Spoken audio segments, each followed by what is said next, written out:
at least a couple times. This is going to represent my motor boots. This is my ankle swiper. They are actual people, but for privacy reasons, I'm not going to include their names. And this is the map of success and my compass of success, which I'm going to include on my journey. All right? Okay. You can start.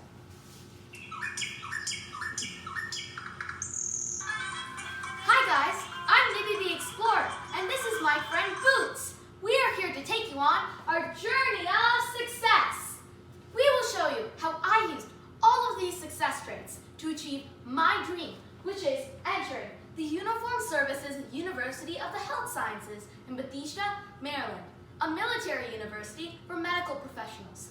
So, come on, let's go!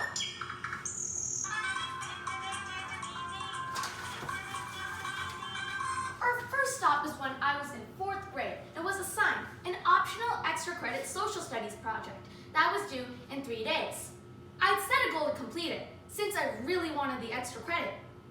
However, my family had a huge party on the first day, but I still managed my time well enough to fit the project into my schedule, which led me to realize that events will happen that are not controllable, but your response is key.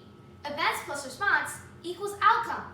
I believed that I could finish this project, and when I turned in this project and got an A+, I realized that positive expectations lead to positive outcomes. From this scenario, I learned that success is a progressive realization of a worthy goal. My goal was to finish my project, and my success was my finished project. Our next stop in our journey is when I was in 5th grade and was coming back after a sick leave to catch up on what I missed in science, which is my favorite subject. I'd set a goal earlier that I would get an A+ in the upcoming quarter. However, it seemed like I had missed a lot, and I was starting to get desperate. On top of that, one of my classmates, whom I call Swiper, was telling me that I should just give up, but that was not my goal, so I said, Swiper, no swiping! Swiper, no swiping! in my mind. On my way home, I saw my friend, whom I'll call Boots. She was very supportive for me and said, Hi Nidhi, my friend.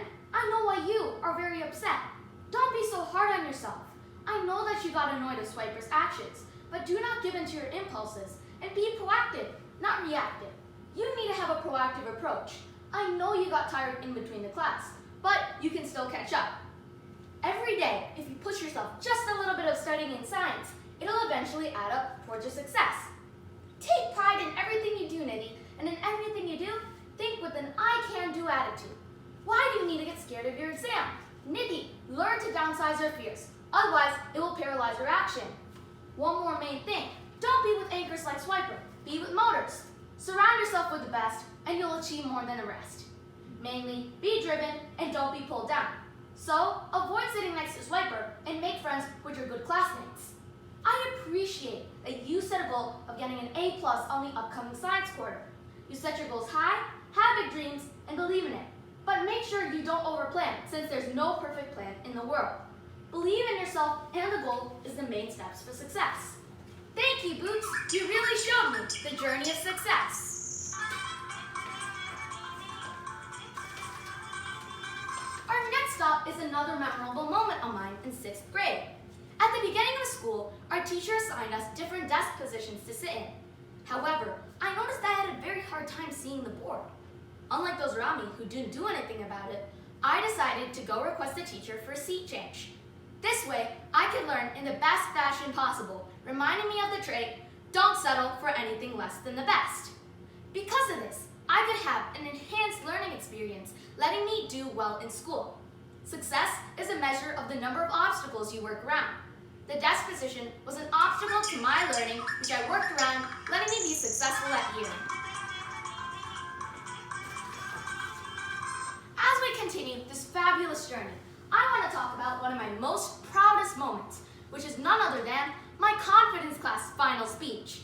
As a younger sibling, my brother already went through the final speech and did amazingly, leaving me with big shoes to fill in. However, I remembered that I shouldn't compete and compare with others, and instead compare myself to the person I was yesterday. So, I worked very hard, practicing my speech repeatedly, since 99% is not enough.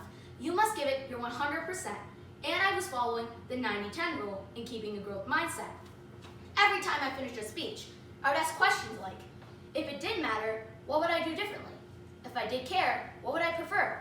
If I did know what I wanted, what would it be? I would use my parents' and brothers' feedback to my advantage to move forward. I also learned to reject rejection when my mentor edited the thing which I thought was a good fit for my speech. I also believed that I needed to stand out and make my speech more unique. I never missed a day of practice, sticking to the no exceptions rule.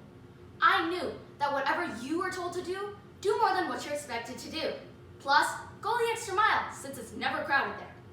Finally, the big day came, and I kept my eyes on the prize, performing with persistence, even though I had a fever that day. All of these traits paid off when I won first place in the speech category. I was super happy and felt accomplished, but I had a win-win attitude and didn't rub it off on anyone.